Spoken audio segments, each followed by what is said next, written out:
Hello दोस्तों, Virat academy YouTube channel में आपका हार्दिक स्वागत, वंदन एवं अभिनंदन है। दोस्तों, आज का हमारा जो प्रकरण है मौर्य काल के अंतर्गत वो है मौर्यकालीन सिक्के।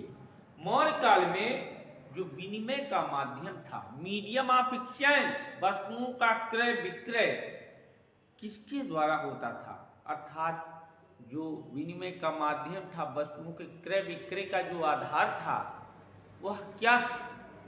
मौर्य काल में जो प्रमुख सिक्के जिनके द्वारा विनिमय क्रिया संपादित होती थी वह जो है थे, जैसे आप मौर्यकालीन सिक्कों के अंतर्गत देख सकते हैं। मौर्यकालीन सिक्कों में करसापण, पाण या धारण या रूप ये चांदी का सिक्का होता था। किस चीज का होता था? चांदी का सिक्का होता था। करसापण, पाण या धारण और रूप ये चांदी का सिक्का होता था। संस्कृत में जो रूपा का अर्थ होता है वह चांदी है। सुवर्ण और निष्ठ नाम के सोने के सिक्के का भी प्रचलन मौर्य काल में था। मासक जो होता था, मासक तांबे का सिक्का होता था। मासक तांबे का सिक्का होता था। और कांकड़ जो है तांबे के छोटे सिक्के को क्या कहा जाता था? कांकड़ कहा जाता था।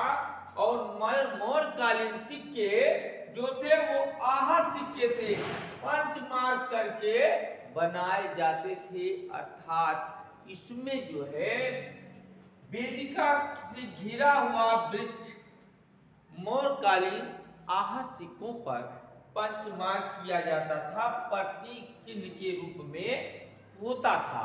इस तरह जो मौर्यकालीन सिक्कों में विनिमय का आधार है वह करसापण, पाण या धारण, रूप चांदी का मुद्रा होता था, सिक्का होता था।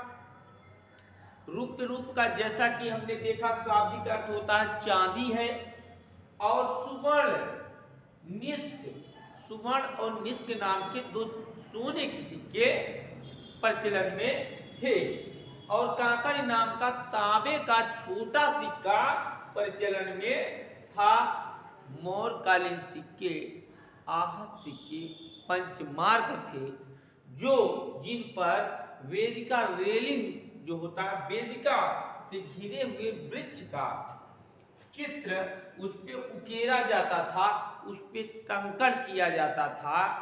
उन सिक्कों पर वेदिका से घिरे हुए वृक्ष का टंकण किया जाता था। अर्थात जो प्रतीक चिन्ह के रूप में मौर्यकालीन सिक्कों पर जो है वेदिका से घिरा हुआ वृक्ष का अंकन अर्थात का टंकन किया गया है। इसी के साथ हमारा ये सेशन समाप्त होता है।